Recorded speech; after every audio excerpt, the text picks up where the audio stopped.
नमस्कार, the Indian diaries में आपका स्वागत है। मैं हूं राकेश त्रिपाठी। वक्फ का नया कानून लागू हो गया है और देश उस पर बहस कर रहा है। अचानक लोग जानना चाहते हैं कि ये वक्फ आखिर है क्या। तो इसे समझने के लिए आज हमारे साथ हैं अश्विनी उपाध्याय, सुप्रीम कोर्ट के जाने माने वकील हैं। और दुनिया ने इसके बारे में तो तब जाना जब वक्फ एक्ट में संशोधन का मामला संसद में आया, लेकिन इसके पीछे कितने सालों का संघर्ष है, किसका संघर्ष है, ये आप में से बहुत से लोग जानते होंगे, लेकिन जिन्हें नहीं मालूम मैं बता देता हूँ। आज हमारे मेहमान हैं अश्विनी उपाध्याय। इन्हीं की मेहनत का नतीजा है ये वक्फ कानून। इन्हीं के अथक परिश्रम से आज ये कानून बन पाया। अश्विनी जी, आपका स्वागत है। अश्विनी जी, ये मुद्दा सबसे पहले आपने उठाया और काफ़ी संघर्ष करना पड़ा आपको, क्योंकि हमने सुप्रीम कोर्ट और हाई कोर्ट की बहुत सारी कार्यवाहियाँ देखी हैं, तो हम बेहतर जानते हैं कि कितनी मेहनत करनी पड़ी होगी आपको। पुराने वाले वक्फ एक्ट के खिलाफ जो मैंने पीआईएल फाइल किया था उस पर 7 मई को दिल्ली हाई कोर्ट में सुनवाई है, और जब इस कानून को सरकार ने बदला तो जो संशोधन हुआ उसके खिलाफ जो पीआईएल फाइल हुई है सुप्रीम कोर्ट में, उस पर 16 अप्रैल को सुनवाई है। मैंने जब दिल्ली हाई कोर्ट में पीआईएल फाइल किया, उसके बाद देश भर में अलग अलग हाई कोर्ट में पीआईएल फाइल हुई और कुल मिला के 120 पीआईएल फाइल हो चुकी है। ये केंद्र सरकार ने दिल्ली हाई कोर्ट को बताया था अपना एफिडेविट फाइल करके। अब संशोधन हो गया तो उसके खिलाफ लगभग 1.5 दर्जन याचिकाएं सुप्रीम कोर्ट में आ चुकी है। मुझे दिल्ली हाई कोर्ट इसलिए जाना पड़ा कि जब हमने सबसे पहले इस पुराने वाले कानून को, वक्फ एक्ट को, जब सुप्रीम कोर्ट में चैलेंज किया था तो माननीय सुप्रीम कोर्ट ने हमसे कुछ सवाल पूछा था। पहला तो ये पूछा था कि आपकी कितनी जमीन वक्फ बोर्ड ने कब्जा कर लिया इस कानून का उपयोग करके।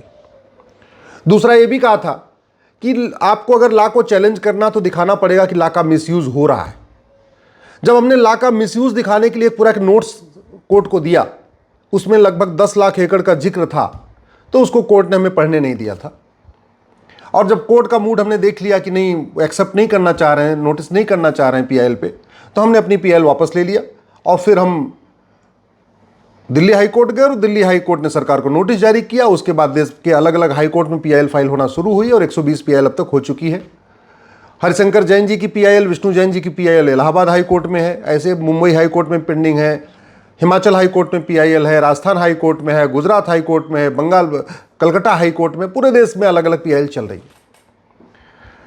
है। एक जो लॉजिक दी जाती है वक्फ के मामले में कि भाई बाबर का चबूतरा, तुगलक का किला, गोरी गजनी का जो जहाँ वो घूमते टहलते थे, लोधी का जो पार्क है, या जो औरंगजेब का घोड़ा जहाँ घास खाता था, वो सब वक्फ प्रॉपर्टी है। अगर उसके हिसाब से देखिए तो वर्तमान जो एशिया है ना, वर्तमान एशिया, भारत नहीं, भारत के बॉर्डर पे जो राज्य देश हैं वो और प्लस और भी देश हैं, तो जो पूरा का पूरा वर्तमान एशिया है उसमें आर्मेनिया है, अजरबैजान है, बहरीन है, ब्रुनेई है, कंबोडिया है, साइप्रस है, जॉर्जिया है, इंडोनेशिया है, Iran, Iraq, Israel, Japan, Jordan, Kazakhstan, Kuwait, Thailand, इसके अलावा चीन, भूटान, नेपाल, पाकिस्तान, अफगानिस्तान, बांग्लादेश, म्यांमार, श्रीलंका, मालदीव। पूरे के पूरे वर्तमान एशिया पे भगवान श्री राम का राज था। उत्तर की तरफ भरत राज कर रहे थे, दक्षिण की तरफ शत्रुघ्न राज कर रहे थे, और बीच में भगवान श्री राम लक्ष्मण जी के साथ बैठ के बाकी जो मध्य एशिया है वहाँ पे राज कर रहे थे।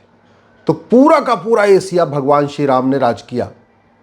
तो अगर ये वाला फार्मूला अपनाएं कि जहाँ जहाँ मुगलों का चबूतरा था, मुगलों का मकबरा था, बीबी का मकबरा था, मुगलों की जहाँ घोड़े उनके बांधे जाते थे, वो प्रॉपर्टी वक्फ की हो गई, मुस्लिम्स की हो गई, उसके हिसाब से तो पूरा पूरा एशिया हिंदुओं का हो गया, क्योंकि भगवान श्री राम राज करते थे। चलो, भगवान श्री राम बहुत पहले राज करते, थोड़ा उसके बाद में आ जाते हैं। 5,500 साल पहले युधिष्ठिर जहाँ राज करते थे, तो युधिष्ठिर ने राज किया वर्तमान भारत पे, चीन के ऊपर किया, भूटान पे किया, नेपाल पे किया, पाकिस्तान पे किया, अफगानिस्तान पे किया, बांग्लादेश, म्यांमार, श्रीलंका, मालदीव, ये पूरा का पूरा एरिया धर्मराज युधिष्ठिर ने राज किया। तो उसके हिसाब से जहाँ जहाँ युधिष्ठिर का राज था वो प्रॉपर्टी हिंदुओं की हो जानी चाहिए। थोड़ा और बाद में आ जाते हैं, चंद्रगुप्त को देख लेते हैं। तो लगभग भारत के बाउंड्री पे जितने भी देश है, चाहे वो पाकिस्तान है, चाहे अफगानिस्तान है, चाहे बांग्लादेश है, चाहे आपका ये भूटान है, म्यांमार है, मालदीव है, श्रीलंका, ये सभी क्षेत्रों में चंद्रगुप्त ने राज किया। ये तो 2500 साल पुरानी बात बता रहा हूँ आपको।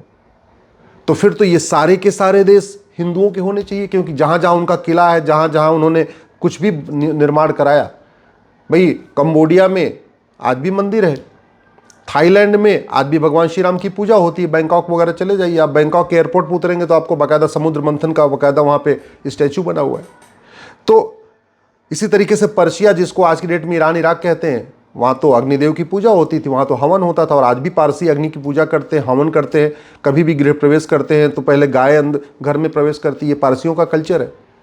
तो जहाँ जहाँ आज की डेट में आप देख रहे हैं, ये सारा का सारा फिर तो हिंदुओं का होना चाहिए। इसलिए मेरा ये मानना है कि ये लॉजिक देना कि नहीं ये मुगलों का घर था, मुगलों को चबूतरा था, मुगलों को मकबरा था, इसलिए मुस्लिम्स की प्रॉपर्टी वक्फ प्रॉपर्टी, वो लॉजिक ठीक नहीं रहेगी। दूसरी लॉजिक देते हैं। अगर इनका ये कहना है कि नहीं जहां मुगलों का एरिया था वो वक्फ प्रॉपर्टी हो गई, तो जो राज्य होता है वो राजा के बदलने के साथ पूरा पूरा मालिकाना हक बदल जाता है। जैसे जब तक मुगलों ने राज किया, उसके बाद जैसे ही मुगलों के बाद अंग्रेज आए तो पूरा पूरा भारत, पाकिस्तान, बांग्लादेश तो फिर अंग्रेजों के कब्जे में आ गया। फिर तो अंग्रेज भी कल को क्लेम करना शुरू करेंगे कि भारत, पाकिस्तान, बांग्लादेश ये सारा क्रिश्चियंस का है, अंग्रेजों का है। चर्च भी कल को ऐसे क्लेम करना शुरू करेंगे जैसे वक्फ बोर्ड वाले अपना क्लेम कर रहे।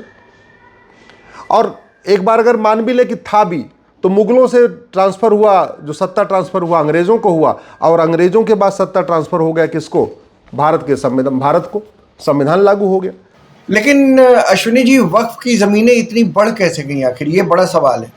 जिन्ना ने अंग्रेजों के साथ मिलकर पहला कानून, जो वक्फ एक्ट पे पहला कानून बना 1913 में बना था, वो जिन्ना ने अंग्रेजों के साथ मिलकर बनवाया था। 1923 में उस कानून में थोड़ा और बदलाव किया गया, लेकिन ये कानून ये चलता रहा 1954 तक। और अगला जो नया कानून बनाया वो नेहरू जी ने बनाया 1954 में। तो जब तक जिन्ना वाला कानून चल रहा था, 1954 तक चला, तब तक भारत में कुल वक्फ प्रॉपर्टी थी 50,000 एकड़। इसको ध्यान से सुनिए, कुल प्रॉपर्टी थी जब तक जिन्ना का कानून चला, अंग्रेजों का और जिन्ना ने जो मिलकर कानून बनाया था, प्रॉपर्टी थी 50,000 एकड़। जैसे ही नेहरू जी का कानून लागू हुआ 1954 वाला, उसके बाद तेजी से वक्फ प्रॉपर्टी बढ़ना शुरू हो गई। इंदिरा गांधी ने उसको और मजबूत किया, राजीव गांधी ने उसको और मजबूत किया। और सबसे खतरनाक जो बदला गया वो तो नरसिम्हा राव, भारत रत्न नरसिम्हा राव जी ने 1995 में कर दिया। उसके बाद तो प्रॉपर्टी बेतहाशा वृद्धि हो गई। 2013 में मनमोहन सिंह जी ने जब इस कानून को बदला, फिर तो पूछो नहीं, बहुत तेजी के साथ बदलना शुरू हुई। और जो मेरी जानकारी थी कि भारत में 10 लाख एकड़ जमीन पे वक्फ बोर्ड ने कब्जा कर रखा है, अब पता चल रहा है कि भारत ने वक्फ बोर्ड ने 40 लाख एकड़ जमीन पे दावा ठोक रखा है। माननीय गृह मंत्री जी ने संसद में 39 लाख एकड़ बताया है, उसमें केरल और बंगाल का आंकड़ा शामिल नहीं है। अगर केरल और बंगाल के आंकड़े को शामिल कर दीजिए तो लगभग 1 लाख एकड़ और बढ़ जाएगी, 40 लाख एकड़ जमीन। यानी जिन्ना और अंग्रेजों का कानून जब तक चलता रहा तो वक्फ प्रॉपर्टी रही 50,000 एकड़। जैसे ही कांग्रेस का कानून आया, ये प्रॉपर्टी हो गई 40 लाख एकड़, यानी 80 गुना बढ़ गई।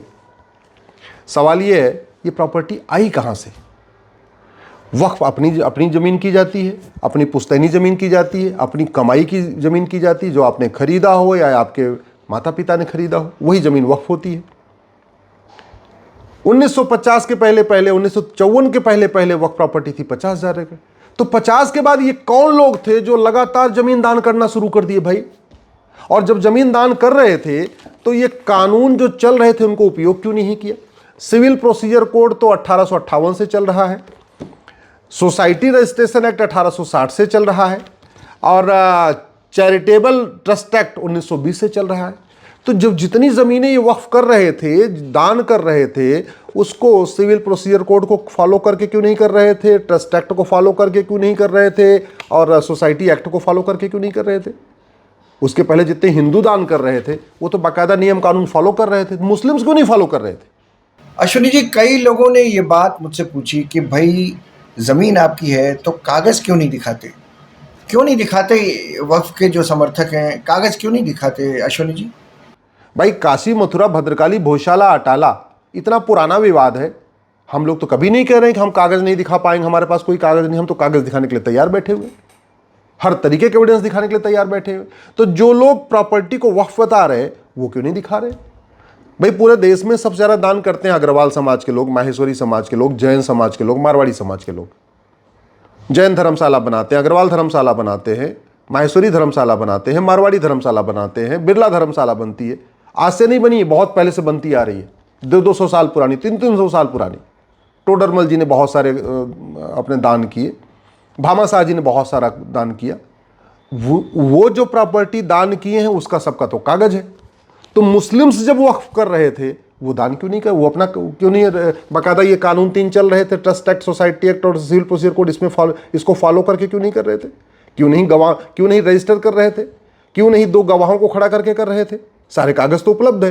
राम मंदिर का केस लड़ा गया तो अंग्रेजों के ज़माने के कागज हमने कोर्ट में दिखाए, अंग्रेजों के ज़माने के कागज, 1835 के कागज, 1850 के कागज, 1885 के कागज, वो सारे कागज राम मंदिर वाले केस में, अयोध्या वाले केस में दिखाया कोर्ट को, तब ये फैसला आया। तो वक्फ वाले क्यों नहीं दिखा रहे? एक सवाल ये भी खड़ा होता है अश्विनी जी कि वक्फ का अधिकार दरअसल किसको है, कौन लोग हैं वो? एक चीज़ मैं बता दूं आपको, वक्फ अपनी ज़मीन दान की जाती है। बाबर, हुमायूं, तुगलक, गजनी, गोरी, खिलजी, लोधी, औरंगज़ेब को वक्फ का अधिकारी नहीं था, क्योंकि 1 इंच ज़मीन उनकी यहाँ की नहीं थी। उनके नवाबों को वक्फ का अधिकार नहीं, उनके निज़ामों को भी वक्फ का अधिकार नहीं, उनके तीमारदारों को भी वक्फ का अधिकार नहीं, उनके वफादारों को भी वक्फ का अधिकार नहीं, उनके रज़ाकारों को भी वक्फ का अधिकार नहीं, उनके ज़मींदारों को भी वक्फ का अधिकार नहीं। क्यों? क्योंकि वो तो आए, लुटेरे आए, तलवार के दम पे कब्जा किया, उन्होंने फिर 4-4, 6-6, 10-10 गाँव, 20-20 गाँव दे दिया था वो वसूली करने के लिए, जजिया वसूलने के लिए। फिर उनको वक्फ का अधिकार कैसे हो गया? जो गरीब है वो वक्फ कर ही नहीं सकते। और गरीब मुस्लिम कौन है? 90% जो पसमंदा जिसको कहते हैं वो गरीब हिंदू तो थे जो कन्वर्ट हो गए। भाई जो हिंदू तलवार के दम पे नहीं डरे, जो लड़े, वो कन्वर्ट नहीं हुए, और जो जजिया दे पाए वो भी कन्वर्ट नहीं हो पाए। तो जजिया कौन नहीं दे पाया? जो गरीब हिंदू था, जो दलित था, नाई था, धोबी था, हरिजन था, मतलब जो एकदम गरीब था, वो किसी भी वर्ग क्लास, किसी भी जाति का था, किसी भी क्लास का था, जो गरीब था वो जजिया नहीं दे पाया। जब जजिया नहीं दे पाया तो उसको औरंगज़ेब ने कन्वर्ट करवा दिया, बाबर, हुमायूं, अकबर ने कन्वर्ट करा दिया। तो जब वो 1950 के पहले तक इतना गरीब था और मुगलों के समय इतना गरीब था कि कन्वर्ट हो गया जजिया न दे पाने के कारण, बाद में कन्वर्ट होते इतना अमीर कैसे हो गया कि वो एकड़ की एकड़ ज़मीन वक्फ करना शुरू कर दिया? मेरा मानना है ऐसे काम चलेगा नहीं। 1-1 इंच ज़मीन की ऑडिट होनी चाहिए, ये सारा फ्रॉड सामने आना चाहिए। कुल मिलाकर वक्फ की संपत्तियां जो हैं वो रहस्य के बड़े अजीब घेरे में है अश्विनी जी। कहाँ से आरंभ है, कहाँ अंत, कुछ पता ही नहीं चलता इसका। ये बहुत बड़ा फ्रॉड हुआ है। नया कानून आ गया, मैं इसका स्वागत करता हूँ। जितनी सरकारी संपत्ति पे वक्फ बोर्ड ने दावा ठोका है वो सरकारी संपत्ति पे पूरी ऑडिट सरकार करेगी, लेकिन वक्फ बोर्ड ने केवल सरकारी संपत्तियों पे दावा नहीं ठोका है। वक्फ बोर्ड ने हिंदुओं की संपत्ति पे दावा ठोक रखा है, जैन की संपत्ति पे दावा ठोक रखा है, बौद्धों की संपत्ति पे दावा ठोक रखा है, सिखों की संपत्ति पे दावा ठोक रखा है। वक्फ बोर्ड ने नदियों के किनारे की ज़मीन पे भी दावा ठोक रखा है, पहाड़ों पे भी दावा ठोक रखा है। वक्फ बोर्ड ने मज़ारों को अपना प्रॉपर्टी बता रखा है, जबकि मज़ार इस्लाम में हराम है।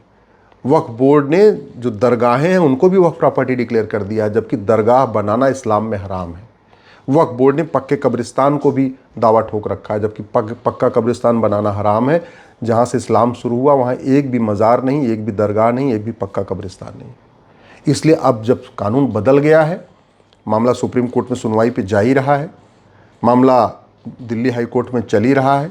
मैं आशा करता हूँ कि जब सुनवाई होगी तो माननीय सुप्रीम कोर्ट इन याचिकाकर्ताओं से एक बात ज़रूर पूछेंगे कि ये बताओ आपके पूर्वजों ने कितनी ज़मीन वक्फ किया है।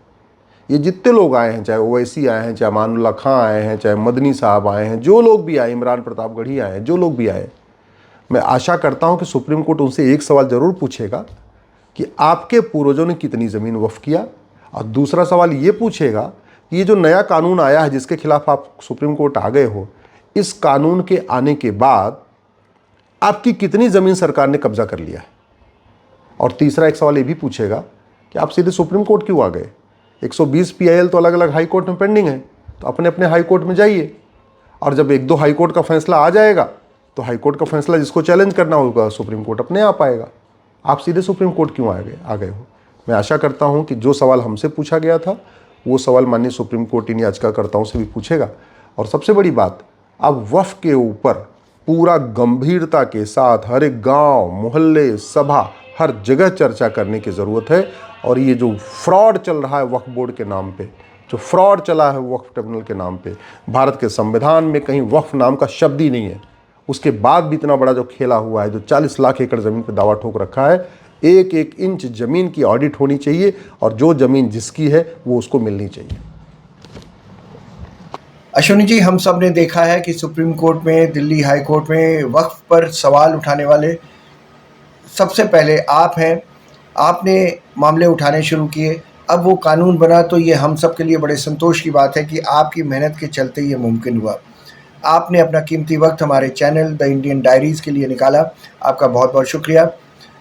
तो ये थी बातचीत वक्फ की संपत्तियों पर। ये चैनल आपको कैसा लगा कमेंट कर बताइए। ये चैनल लाइक कीजिए, शेयर कीजिए और सब्सक्राइब ज़रूर कीजिए। अगले अंक में फिर मिलेंगे द इंडियन डायरीज़ के किसी ऐसे पन्ने के साथ जो शायद आपने न पढ़ा हो। मुझे इजाज़त दीजिए। नमस्कार।